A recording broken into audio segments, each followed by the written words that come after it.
What is poppin'? It is the Slapped, and I am but a lowly Slapped and riding these ReFi waves. And this is This Week in ReFi, where we give you all of the ReFi news that is fit to go ape wild over. Of course, with me is the man with the plan, the man with the summer tan, the Estonian madman, the man who's never with the power, the man of the hour, the man who's so sweet he's never sour, the leader of the regenerative finance vanguard, the rug, the rug explainer, Sir Rez. It's like rug explainer. That's a vibe. I'm gonna call you the rug doctor from here on out. That's a rug doctor. Yeah. Okay, we got a lot to talk about today, so I want to get into it. So this is going to be a very interesting episode in This Week in ReFi, because we actually aren't going to talk a whole lot about ReFi, and you may be saying, what? And we're going to say, listen, sometimes events happen in life that are so big, so unexpected, you would be irresponsible if you didn't make some exceptions what you were doing. But before we even get into this, what we want to make sure is that everyone is doing well with their mental health, because what we're going to cover has an impact on many people's mental health. So I just want to say that if you're feeling down for monetary reasons, or you have some issues in your life, that there are people out there that are willing to listen to you, and you can find them with the internet. Reach out to a friend, reach out to literally anybody. If you are feeling low and feeling like you can't go on for whatever reason, there's always another solution than to mire in depression and perhaps get to a place where you might harm yourself or others. Anything you want to add about that, Rez? Knowing me, I am going to be like maniacally laughing most of this episode. If you lost money in any of what we're about to discuss, I am sorry from the bottom of my heart. Like, completely unironically, I wish you the best. But my only reaction to seeing fucked up things is just to laugh, and that's just how I deal with things. So if you have experienced issues surrounding the recent course of events, just please get help if you feel you need help. Like, if you have people to reach out to, do that. You're not alone. Like, even if you feel alone, there are professionals you will be listened to. Yeah, well said. And I'm the same way. So I laugh at tragedy and that's why we get along, Rez, because we've always laughed at tragedy. Also, it would be remiss if we didn't mention that if you're looking for a job in regenerative finance, we've got a job board for you, ReFiJobs.com. It's in the name, ReFiJobs.com, curated, handpicked, high-quality jobs. Get yourself in there. Get yourself a regenerative finance job and do well and good at the same time. Now, we had mentioned that we are not going to be doing a lot of ReFi news. And if you want some ReFi news, we will happily recommend you to Thought Floats. Have you spoken to, I've spoken to, I don't know if I should give his name out, but I've spoken to this young man. Have you ever spoken to him, Rez? No, not personally. Yeah, he's a really cool dude. And like his work, I've been aware of his work. He started about the same time we started, but he's got a nice roll up on Twitter. You should be following him anyway. So yeah, highly underrated. This dude puts in a lot of work. Yeah, like good weekly roll ups on a weekly basis. He has way too few followers. Please, go give him attention. He's really earned it. Yeah, I agree. Yeah, cool. All right, so we're going to get into what we're going to get into today. And so really what we're going to get into is I'll call it the end of all of crypto, the end of all of DeFi as we know it. Of course, we're talking about the fallout of FTX and everything related to that, but we need to paint a picture, Rez. So I have a picture on the screen of the Bitcoin price. And why is this relevant? Why should we have a chart dating back a couple years now in the Bitcoin price? Why do we care? Well, you see, I think it reaches back a lot further, but the way tech has gotten funded historically is kind of as a venture capitalist. A lot of venture capitalists essentially look at a startup, look at a project, and they go like, is somebody else going to be willing to pay more for equity or more for these tokens in like a year than I'm paying for them right now? So like, will number go up? Even in the short term, if number goes up, I'm doing my job. That's fine. this gets a lot worse the hotter and hotter a market becomes, until you have this like insane wave of FOMO where nobody asks any questions anymore because the velocity of deals is so fast that if you start doing KYC and even like if you start asking basic questions from a project, odds are like in 3 days the deal will already be closed. Like you'll be out of the round. You won't even get to spend the money that you were planning on putting into a project. And to interrupt briefly, I'll give you an analog. I live in a very, have lived in a historically hot real estate market the last year in the New York City area.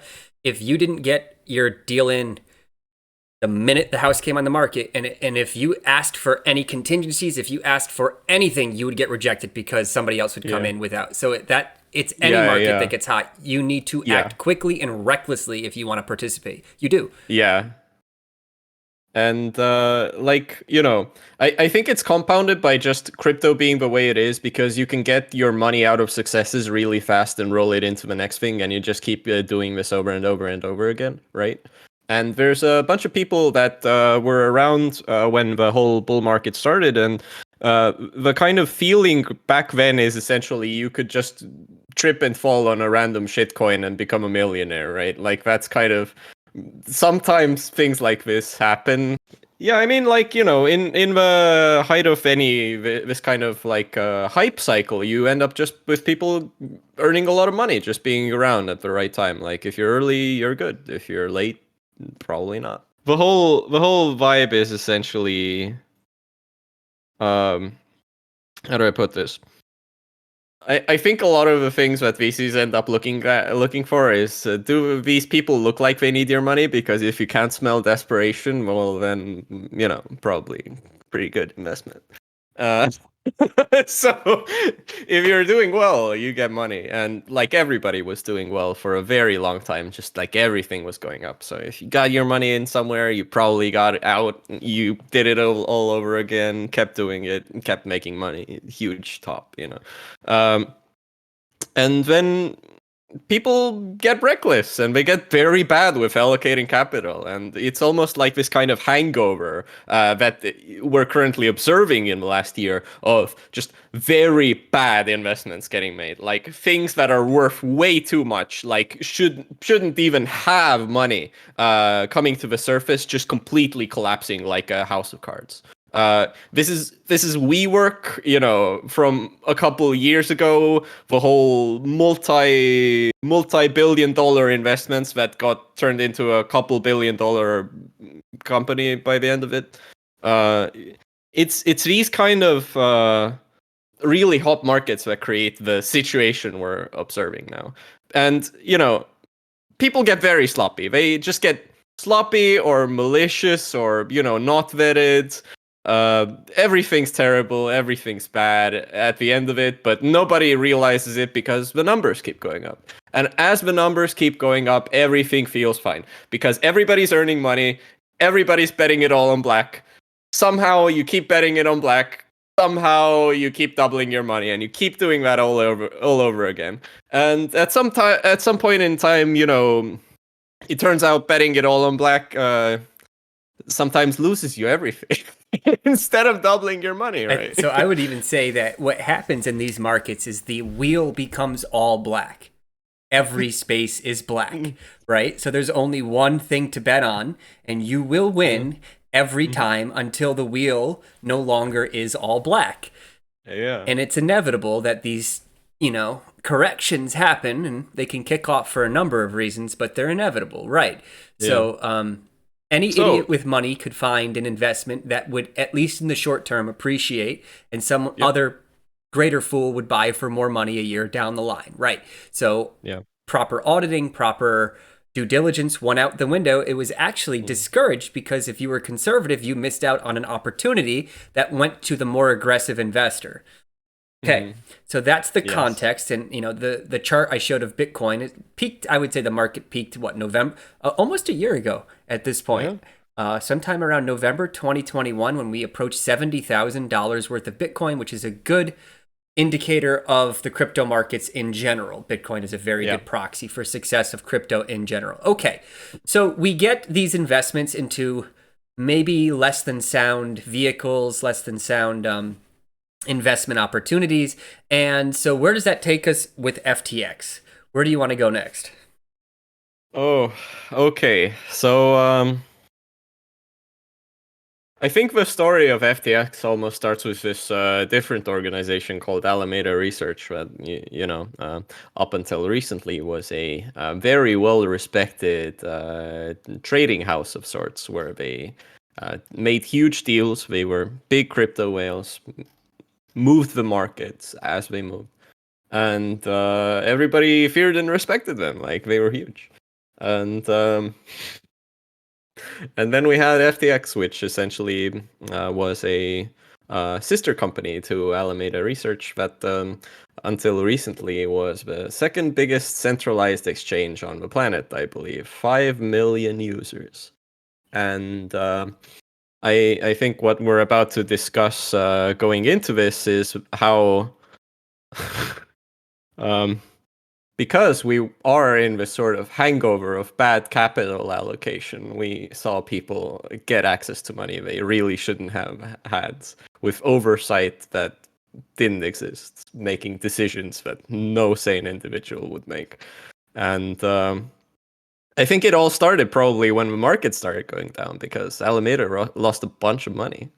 And they had, and to give it, everything's connected, and we're going to talk about that more. Yeah. But Alameda, I believe, had exposure to Three Arrows Capital. Yep. Which was another example of hubris and bad capital allocation that caught up to them, and so they had exposure to Luna. They had exposure to even Luna directly. So they're holding debt of entities and investments that eventually become insolvent and go to zero. So that's a hole in their balance sheet. Yes, they got into also a lot of these venture deals that were so hot, People gave them money, and they were like, oh, we're going to invest this into projects because, we're Alameda Research. Very respected. Very big brain. Very respected. So we spin up FTX, which is a sister exchange. And the idea was that Alameda would have its own platform that they could trade on. And this is advantageous for a number of reasons. One is that they can actually know what the trades books look like. They know where the stop losses are on perpetual exchanges. They know all information that you and I don't have access to, right? So they have information asymmetry, and the idea is, well, they can take advantage of that, because if you see a large buy wall at a certain price, you would know, where to place your directional bet relative to it. And so you would think at this point they have this highly successful exchange. They have all of this investment capital. How could they screw this up? And this is what we're going to get into, is how they screwed it up and the lessons learned. So, you could make the argument that in our short timeline, it began on November 2nd, right? And I want to pull up this really great, succinct summary.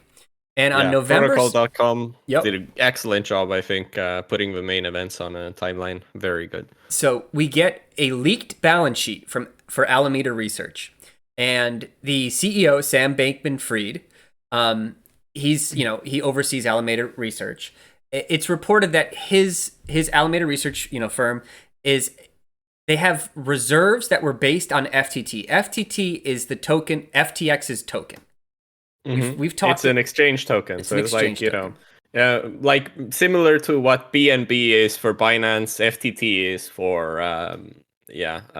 FTX. Right, or what's it? Sushi Swap has their sushi token, right? Like everyone. Yeah, has but they're a DEX. It's kind of different. It's kind of different. This is a centralized exchange that has its own token. That's true. That's true. Or does Coinbase have They have equity. I don't think they.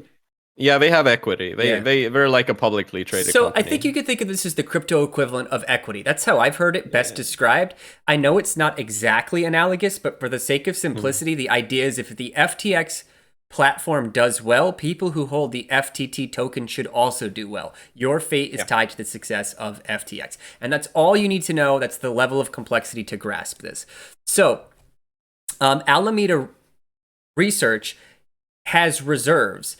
Its treasury is FTT, its sister company's equity, essentially. And so this is a problem, Rez. This should be a problem because we've talked about this at length here, and it's one of our favorite things to talk about, is these endogenous value systems, right? Yeah, It's like a power cord plugged into itself.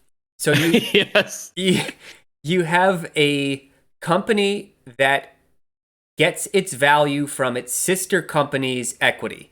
And its sister company's equity is in part derived Leveraged. is in part derived from Alameda's success as a trading firm.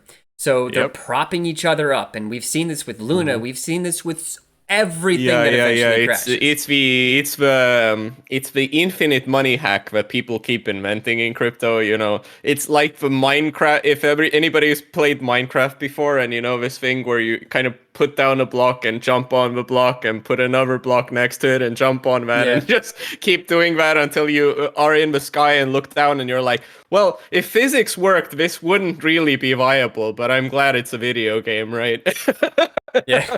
And this is like the finance equivalent of doing that. Or I don't know if you watch Looney Tunes, but the coyote runs off the cliff and he keeps running and then he doesn't fall until he realizes he's over the cliff.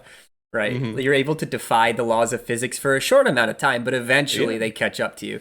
And so that's the magic of macroeconomics. You can do a lot just with supply and demand up to a point, but at some point somebody's gonna be asking where the hell is the value, right? And then you're in trouble. Yeah, what is this actually being propped up by? So Binance, which is a rival exchange to FTX, realizes that FTX and Alameda Research are vulnerable because their value, what it's derived from, is each other. It's a big flywheel. It's endogenous value creation. It's Fugazi. It's all a fiction. Yes. And so this is one of the most gangster plays I've ever seen. It really was. I was looking at it play out in real time, and oh man, it was just like, wow, cold hard gangster shit. This is wow. So Binance had a stake in FTX's creation, I believe. I think they were an early investor, and they exchanged the equity for FTT tokens. So long and short of it is Binance now holds FTT tokens. I believe $500 million worth at the time, about $500 million worth of FTT tokens. So if you hold your rivals' equity and you recognize that your rival's equity is vulnerable. Yes. Yeah. And not very liquid, right? And artificially inflated and all of these things, then you have the power to destroy your rival. Because if you market sell that stuff, the whole house of cards goes down. So CZ, seeing this report on CoinDesk, recognizes that he has FTX, pardon my French, by the balls. Yep. And he said publicly that he is going to sell all of this FTT on the public markets. Now, this is essentially saying, I will dump your price and I will allow other people to open up shorts right now because they know that I'm going to sell. So everybody else, go ahead and open up all of your shorts. You're going to make money because I am selling over the course of a couple of days. So open up your shorts. It's going down. So this is essentially selling on leverage. You have a even bigger price impact on leverage. It's that strong. And that's already very gangster. So the next follow up is, Alameda Research, Caroline, the CEO of Alameda Research. So, one of the things I would like to correct is Sam Bankman-Fried is a founder of Alameda Research. He's not the CEO. He's the CEO of FTX. Right. Thank you. You're right. Caroline was. So Caroline from Alameda Research goes we'll buy all of it. We'll buy all of it at $20. We'll just buy it at current essentially market rates. If you don't want to impact the price, go ahead and just sell it to us. We'll gladly accept it, kind of show strength, right? Because I think in the background, they already know if he doesn't take the deal, FTT is going to zero. It's a death spiral. Yeah, but CZ being a cold hard gangster just goes nah. I'm gonna sell it on the market. No, you're going to zero. I'm sorry. Basically, he's what's in it for me? Why shouldn't I destroy you? Yeah. Right? You gave me this hand. And Caroline, Caroline. And in the background, FTX has been lobbying for the most insane regulation. Like a lot of crypto people at this point already hated Sam Bankman-Fried. He was trying to lobby that DeFi front ends, like Aave's access to the Aave protocol, the web front end, should be regulated the same way as a centralized entity. So they should have like all of the same responsibilities, which is basically kicking down the ladder after you've climbed up. It's just a sort of dick move of going like, hey, I'm just going to lobby for the kind of regulation that's going to make me a lot more viable than anything that's competing with me. I'm going to make DeFi unviable because I want my own centralized exchange to do well. Like it's this kind of like bullshit he was doing in the background. The second thing that he was accused of by CZ is essentially lobbying against Binance in the US. This is something he mentioned a couple of times, I believe. So in the background, everything was definitely not friendly to begin with. So this was not friendly, even from the perspective of, even if his goal wasn't to like just crash FTX, maybe it was just to have nothing to do with him anymore. I don't personally believe it.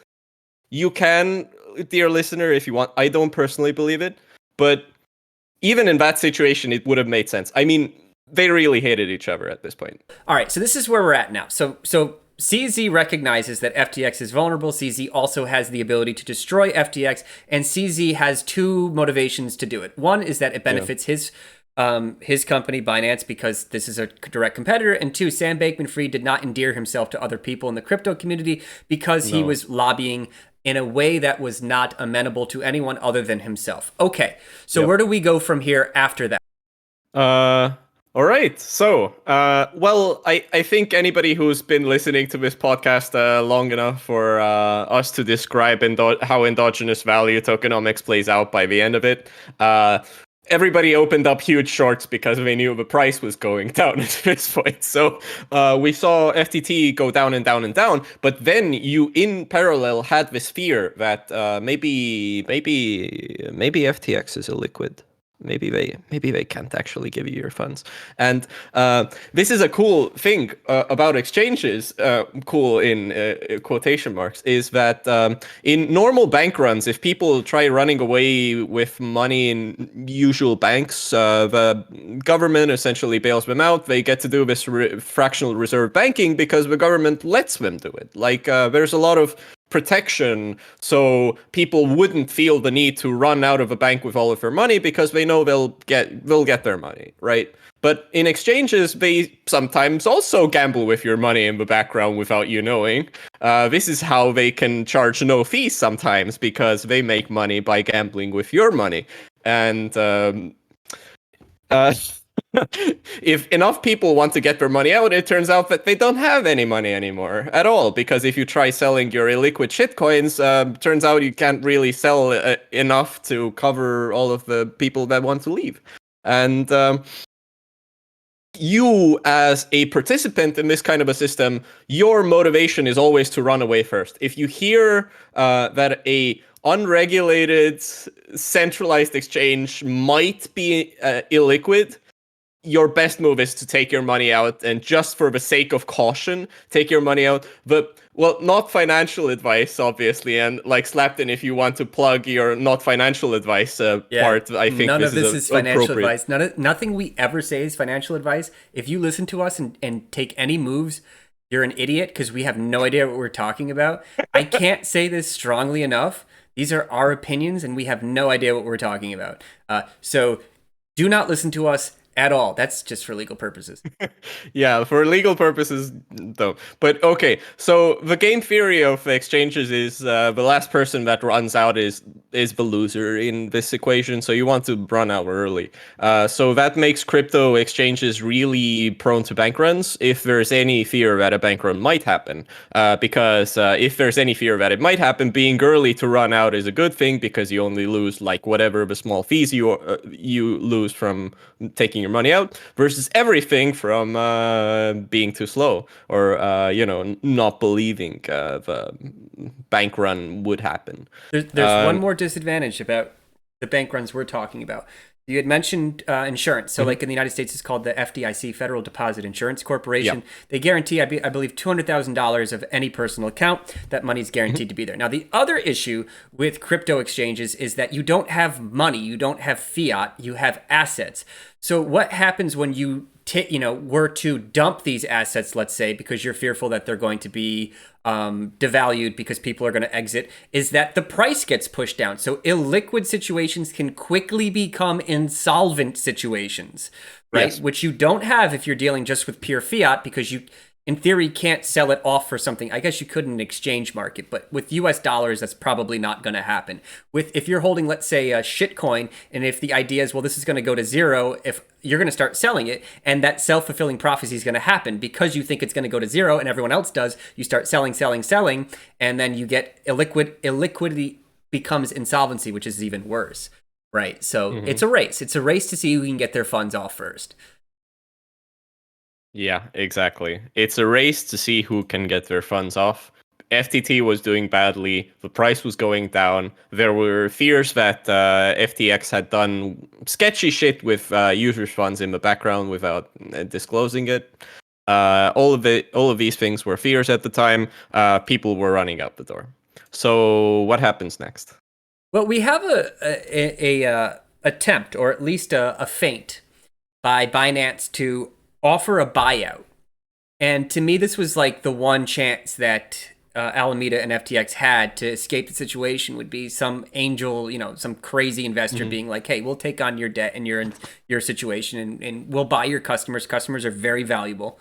And we will absorb your business. And so they go through a due diligence process. This was a period of about a day. I think it was November 9th to 10th. Yeah, they publicly... So CZ started this off. It wasn't on the side of FTX or Sam Bankman-Fried. CZ just posted, hey, by the way, I entered this deal to buy FTX, non-binding letter of intent to buy FTX because it's having a liquidity crunch. They're pausing withdrawals. So...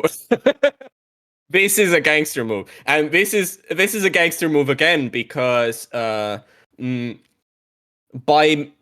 saying this, you get to at the same time not lie.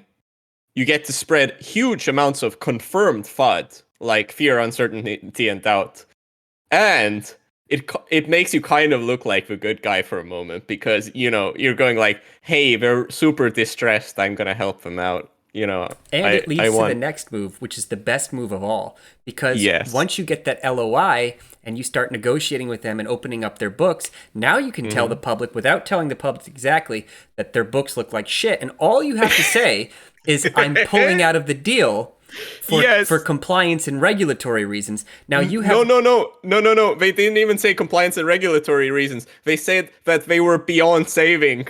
That's it. Right? So you don't... So now you went from competitor to a person who holds the keys and can destroy them, to now a person who has seen their books and can confirm to the public, yeah, they are in fact fucked, right? Yep. And so this is the end. There's no coming back, and Alameda unceremoniously crumbles. And we have November 10th, Alameda Research falls. And if Alameda Research falls, well, and how is this said? I believe it was, I fucked up and I should have done better, is what Bankman-Fried announced in an epic mood. Right now, we're spending this week doing everything we can to raise liquidity, raise money. I can't make any promises about that. And so now here's the cash scramble, right? We're illiquid. We don't have the funds to cover deposits. We have a hole in our balance sheet. Let's see if we can get cash. They were writing to investors going like, we want to do a good by the users first, and we might maybe at some point maybe be like a good investment, but right now we just need the cash. Please give us it was first like a $6 billion hole, then an $8 billion hole, then a $9.8 billion hole. The hole just kept getting bigger every time Sam Bankman-Fried said anything. The number quoted every time has been larger. I think later on when we get to the whole bankruptcy thing, the number quoted is between 10 billion and 50 billion, and nobody knows this. And so here's an interesting parallel, and I've seen this now with all of these Oh my god. entities that fall: Celsius, Bancor. They all say the same thing. We need to buy time, and if we have liquidity, we can save this. To date, I haven't seen... Luna. Yeah, Luna. Steady, lads. Deploying capital. Yeah, all we need is, this is a solid product. It's and so here's what I've learned, not financial advice. It never happens, and when you... do not believe the people who recklessly handled billions of dollars to then remedy the problem they created by recklessly handling billions of dollars. They're not automatically going to do the right thing or even have the competence or wherewithal to do the right thing. They proved that they're irresponsible, incompetent people with money. Leave. That's my advice to myself in the future. I'm not going to say advice to you because I can't give it. To myself in the future, when you see these problems emerge, leave. There is nothing to be gained from sticking around. You can make your money back somewhere else. Yeah, it's like, don't believe people, I don't know, like when they're LARPing that they're fine, because it kind of the first response seems to always be in these burning house situations of going to everybody standing inside the burning house. Hey, it's just warm. It's fine. We're gonna find a bucket. We're gonna put out small, tiny, little garbage fire happening inside. Like, just hang tight. It's fine. Don't panic. Don't panic. Meanwhile, you should have run out when the first moment they said, like, it's mildly warm. No, it's like this is a misrepresentation of reality, my friend. You have a $6 billion, $8 billion, not $10 billion hole in your books. Like, what are we talking about? Like, who is giving you free money to the extent of $10 billion? Nobody's that desperate to spend money in this market. What? Yep. And so, and here's the other thing that people have a hard time with is they don't want to realize their losses, right? So until you pull your money out of a position, it's unrealized.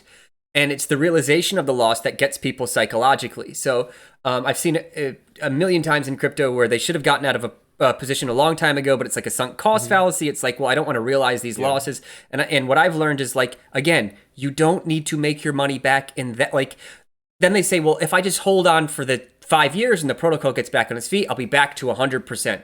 I'll be made whole. It's like, or you could have put it into something else for 5 years and be made whole, right? Exactly. And in parallel, Sam Bankman-Fried even, I think, said in the same tweet of "I fucked up," he was like, "Hey, by the way, FTX US, like the US exchange, is completely fine. It's like super solvent. Like we can, withdrawals are great. It's fine. It's okay. Please, US people, it's fine.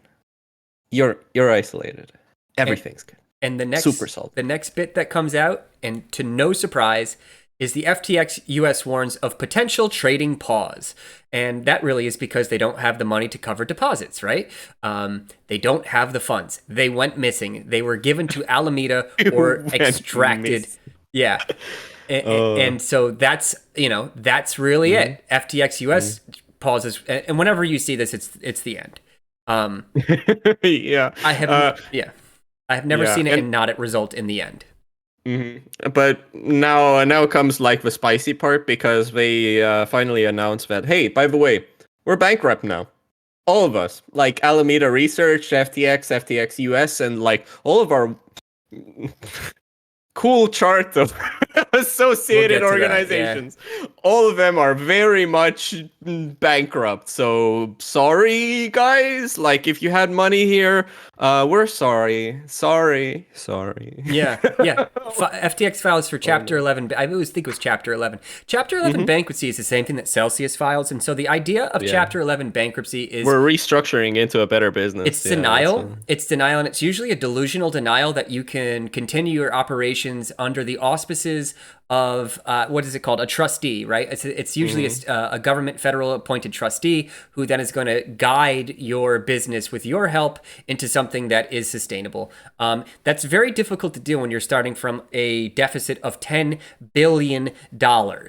Okay, so Celsius, I just got an email about this. This is unrelated, but it is related, saying that they're going to have an auction for the assets of Celsius December 15th. And this is usually what ends up happening in Chapter 11 bankruptcies when you have a balance sheet that is missing a large amount of money. It is not savable. At the end of the day, what's going to end up happening is you're going to have to liquidate your assets and distribute cents on the dollars to depositors, right? Okay, so we get bankruptcy, and then we get word that the customer's funds go missing. Ooh, yes. Yeah. So a brief period of time to just introspect before that on the FTX org like the chart of organizations. You never see this kind of a thing at any legitimate company, I swear. Like looking at this thing, it's kind of what ends up happening only if you have a very, very quotation marks good legal team that's doing their best to find the best jurisdiction where your activities are kind of legal, maybe whatever, Oh my god! Like the chart is just completely. I'll pull it up. Yeah, I'll pull it up right now. So it's just magical. I mean, so what we're looking at, if I pulled it up on the screen, if you're just listening, it is, in my opinion, impossible to decipher. You'd have to spend, an intelligent person or a group of intelligent people would have to spend hours, maybe weeks, to really understand the complexity of this org chart. It's just a bunch of different boxes with different lines going in every different direction to each other. It's a socket plugged into all other sockets infinitely. It's a fractal of sockets being plugged into each other is really it's a fractal of subsidiaries. It's like a shell game within a shell game within a shell game. Right. I mean, this chart alone should have told anybody who knew what was up the absurdity of Alameda, the absurdity of Sam Bankman-Fried and his cohorts' hubris, and the absurdity to some degree of what we've experienced in DeFi. This is me editorializing writ large over the last year plus, right? It's a bunch of nonsense. It is a bunch of casino, get rich quick, really not creating value. How many times can we shuffle money around? How much sleight of hand can we pull while we pump our bags? And ultimately, when the jig is up, everybody gets liquidated. That's what this chart is to me. It is the embodiment, a visualization of where DeFi is right now. And we'll get to this at the very end, and I don't want to editorialize too much, but where DeFi is writ large, and it's Fugazi. The whole thing seems to be Fugazi, and we need to do some soul searching about all of this. Well, okay, like, what do you mean when you say DeFi also? We have to... Yeah, that's a good point. That. Well, let's say that to the end. I wouldn't say DeFi. I would say, like, centralized crypto. Okay, this is the worst. Fair. Yeah. Can we save this to the end? Like, I want to make sure we get through the rest of this, and then we'll have plenty of time to discuss. Yeah. But no, that's a fair point. I don't mean to cut you off. I will. Yeah. Because Uniswap and Aave. No, I get you. These DeFi protocols, they're doing fine. That'll be in the lesson learned, I think, and you're right. And you can correct me on that. It's a fair correction. Yeah. Okay. So then we get this org chart, and it's absurd, and we have bankruptcies. And let's get to the last bit, which is it's two of the last bits. The first thing we want to talk about is the Bahamas and what relevance that jurisdiction has and what's been playing out in the Bahamas. You want to take that one, Sir Rez? It's one of your favorites.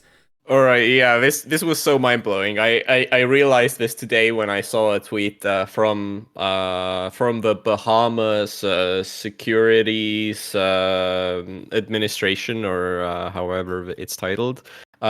So what we have to know is there was a certain area where you could still do withdrawals for a very extended period of time, quite surprisingly, right? So like all other regions where you were you couldn't withdraw anything, but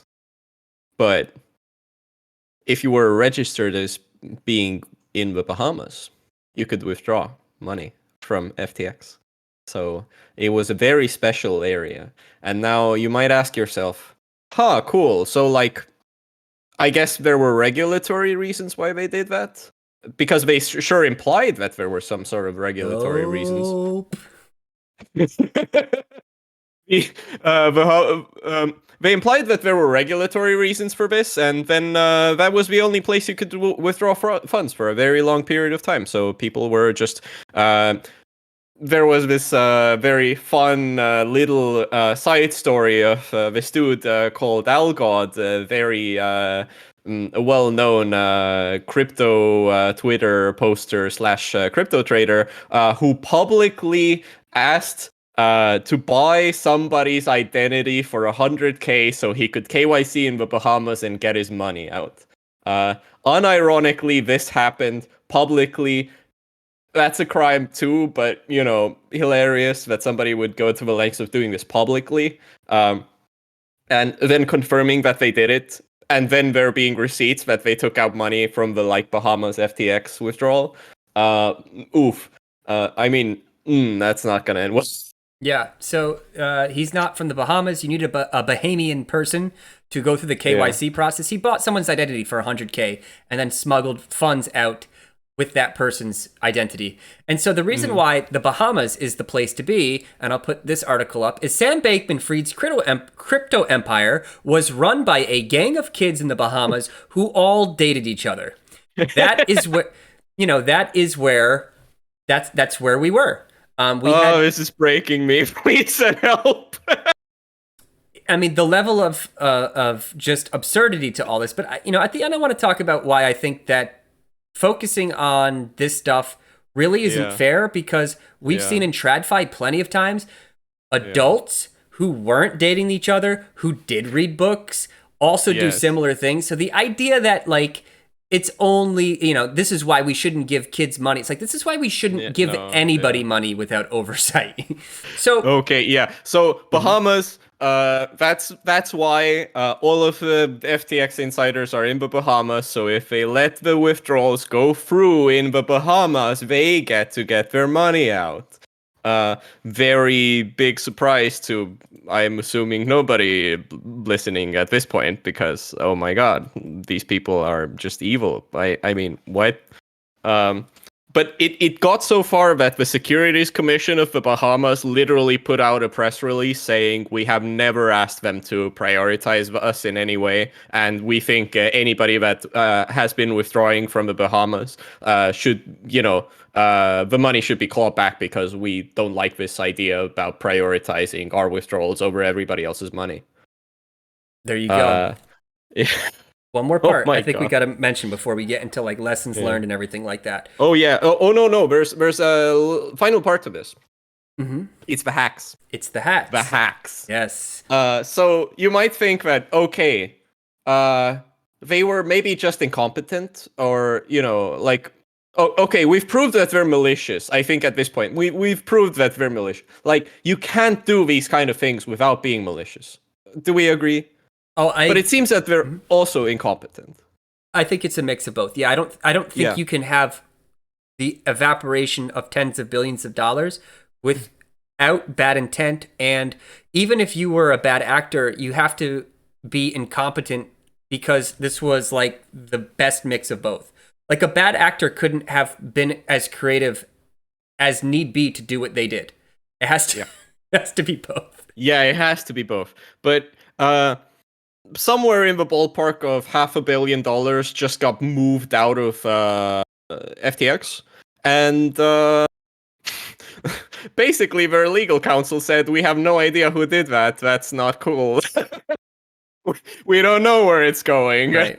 And then multiple huge transactions went out of FTX. Just nobody knew who was doing this, and that's insane to me, because whatever happened to multi-sigs or normal operational processes, or normal people things when you handle other people's money, that you have some checks and balances in place to make sure that $500 million doesn't go accidentally missing.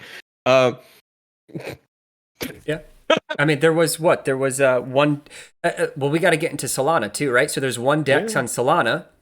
And so, here's the thing with Solana, right? It's basically, in my humble opinion, is dead.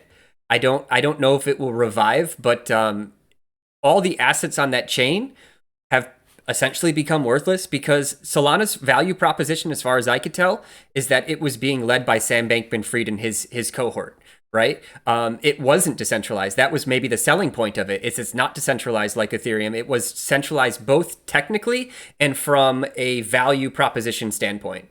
So now the person who was pushing these products, the person who was championing this chain, the person who brought value to this chain, turns out to be worthless. Not only that, but malicious, and it can no longer do that, right? So you have like a Solana DEX, I believe, that had all it took. Serum was it? Was this all it took to change its architecture? Was one person? Yeah, one key custodied by somebody at FTX, and nobody knows who this person is, so it's getting forked now. Classic. What the fuck? Classic. Oh, classic. And that's not it for even like the Solana Pains. I mean, their versions of the Sollet Bitcoin and Sollet Ethereum were both custodied by FTX in the background. Like FTX was all about Ethereum. Solana. Yeah, the wrapped Bitcoin, wrapped Ethereum versions, like not the only ones on the chain, but like significant presence, just basically worthless now because it's backed by nothing.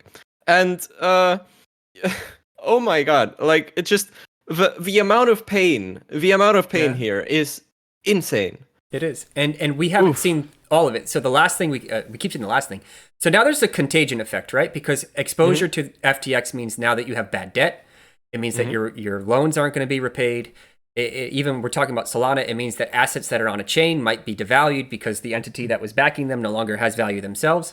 And I don't think we've unwound entirely, but there's rumors swirling about who has access to whom, and everybody denies it. KuCoin says we have no exposure to FTX. So again, none of this is financial advice. None of us know what we're talking about. But here are my lessons, and here are the next steps that I took. I took all of my money off of all exchanges. I took all of my money off of KuCoin, whether or not they have exposure or if it's significant exposure. I'm not going to stick around long enough to find out, because worst case scenario is that I'm locked out of trading on that platform for a week or two and nothing happens, and fair enough. Well, I keep my assets. And the best thing that happens is that they did have exposure and I avoided, losing my funds, right? So I think that's it. I've also learned not to trust the PR people of any of these exchanges. Celsius, to its very bankruptcy date, was saying that we're covered. We're not a liquid, right? FTX was saying that we're covered until they filed for bankruptcy. So what they say and what is actuality, we will never know. That is one key takeaway from all of this: is do not trust the PR people. I don't care who they are. Anything? What's one major takeaway from you? We'll go back and forth. We'll have a lot of them. Yeah. Well, I think it continues being that this cult of personality lets people get away with a bunch of shit, and just don't trust like famous people. They have probably as much of an idea as what they're doing as you do, if not less. That's fair. It's there's this old crypto saying that don't trust verify. If you can't do that, you have a problem.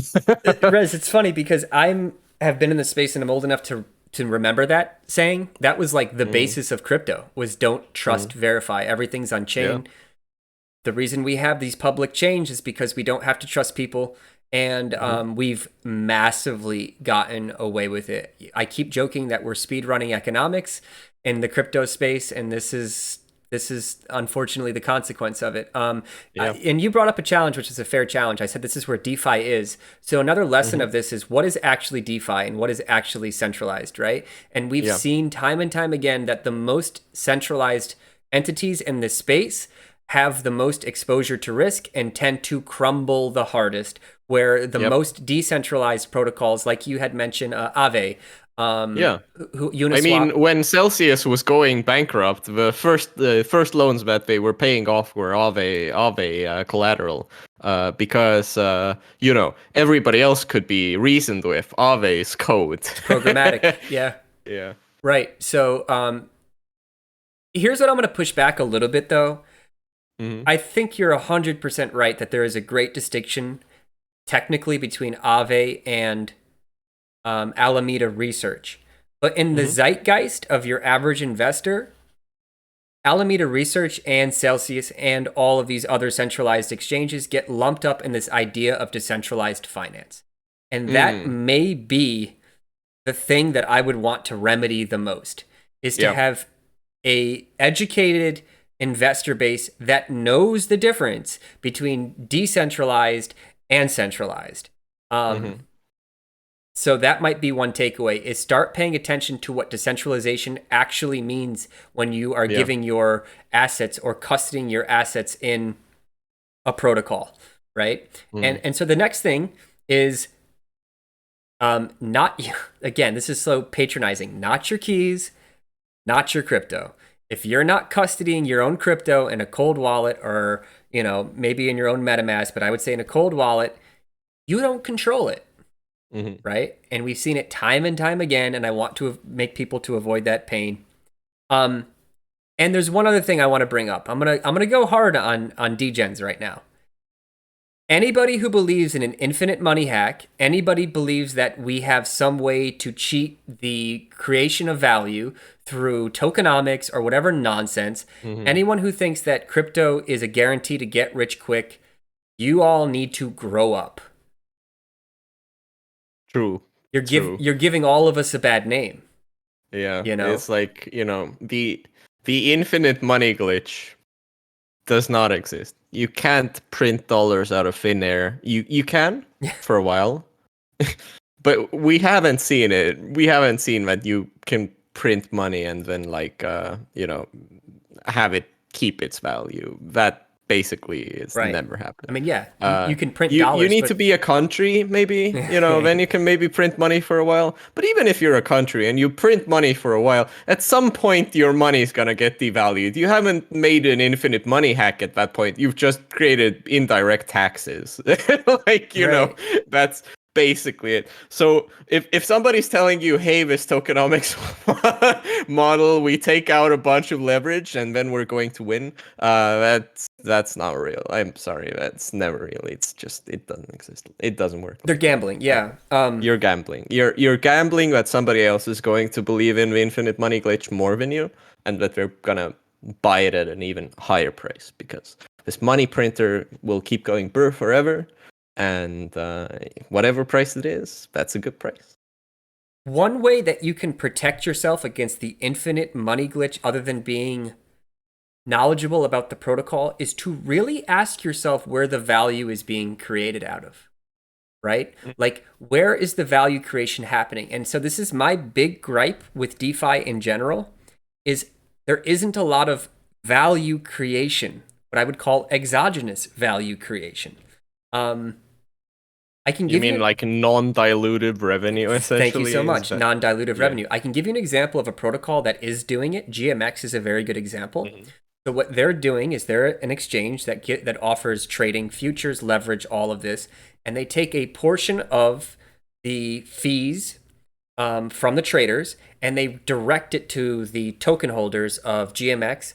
And that is, I would call, exogenous value creation, because there's a source of revenue, of capital, that they are pulling from traders and giving to token holders, right?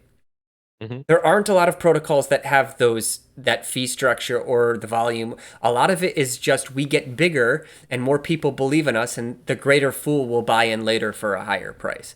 And and that works in the bull market. I personally, not financial advice, am done with it. I will never do it again. I won't do it in the bull market because I'm so fundamentally opposed to this idea now. I hate it so much. Rez, you seem tired, man.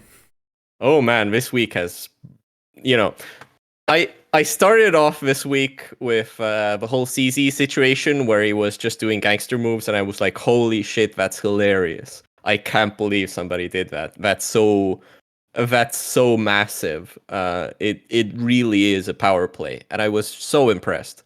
At the same time, terrified, but so impressed. Somebody would pull this off, and it went exactly like I thought it would. Like the moment the non-binding LOI was in, I was like, "Yep, that's over. Like it's done. It's like FTX gonna go bankrupt. Binance not gonna buy it. It's over. It can't end any other way. This is the best game of chess you've ever seen. It's like you're playing chess against somebody that's very good and you're terrible at it, and then you discover in 4 moves that you already lost the game. That's what happened. But after this, every day where new information came in about, accounts getting hacked, FTX's mobile app is malware, like this kind of shit that you keep hearing and hearing and hearing, and the only thought in my head was, oh my god, this is terrible. Like how can it be this bad? It got worse. And it got worse every day. And now I'm just tired. Like, Yeah. how deep were they in this structure? You can just imagine how many investors and like market makers and people relevant in the crypto industry just lost a bunch of money just now. And then we're looking at this and going like, some of the people at the top of the industry are fucking clowns. They have no idea what they're doing. Like, to the extent where you're just looking at it and going like, how did you get this big? And the only answer is, this is bull market bullshit. Like,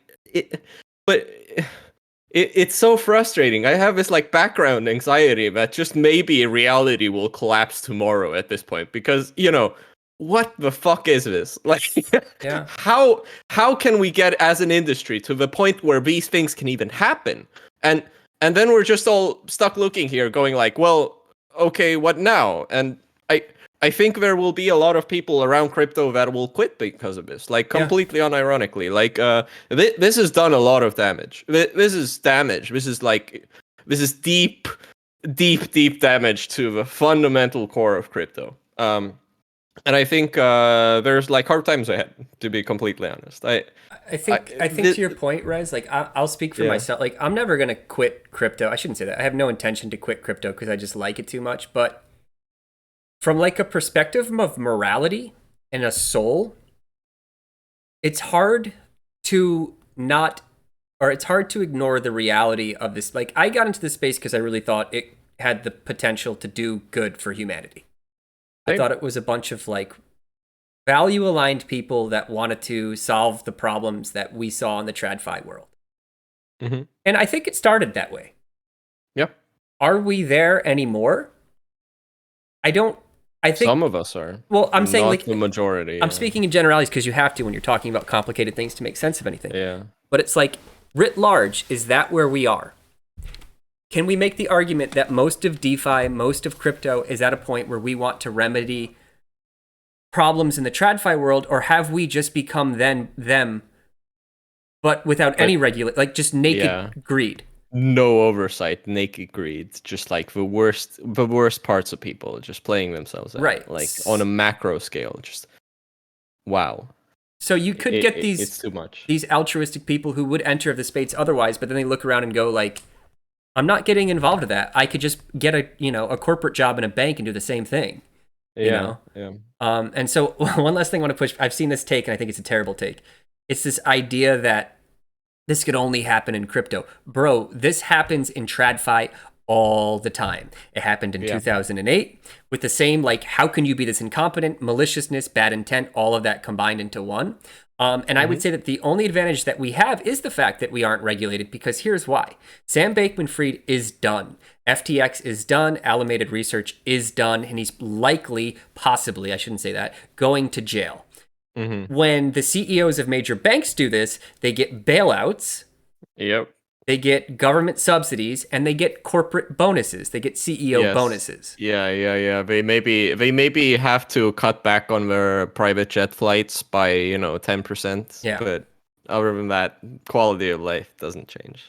Well, it was a somber episode. I hope we can do better. I always say this, like it bugs. I hope we do better as an industry, as a group of people. I really do hope we do better. I hope the bear market flushes away all of this trash, and we are left with only the people who are sincerely here to build cool things and do advancement in the space.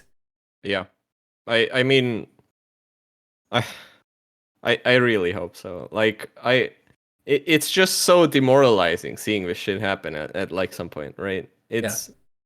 It's painful because you're thinking like, how am I supposed to get taken seriously if I'm in an industry with these clowns? Like, that's kind of a feeling I have right now, and it's sad. It really is. I mean, I don't know how else I'm supposed to feel about this. It's just terrible. I mean, wow, and I mean.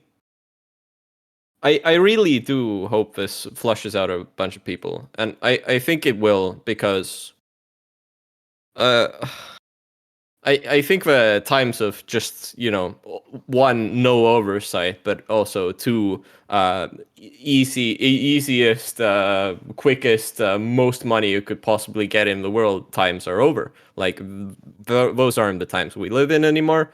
I don't think that's gonna be what's gonna be happening in crypto for the foreseeable future. I think we're going to go into a deep winter, and the organizations and people that survive this winter are gonna be good. That's the hope, and I think that's what's gonna happen in practice. It's just gonna be a tough road to get there, and I hope from the bottom of my soul that I'll be happy with what's waiting for us on the other side. And we will be there, Rez. You and I will be there because we're insane. Yep. We just love chaos and complexity, and when things are chaotic and complex, that's where you'll find us. That's it. Any last words? This is a blast. Yeah. Not your keys, not your crypto. Go buy a hardware wallet. Do not stay on a centralized exchange, and never believe them when they tell you that everything is fine. If they're telling you that everything's fine, that's when you know it's not fine. Well said, and I will add to that.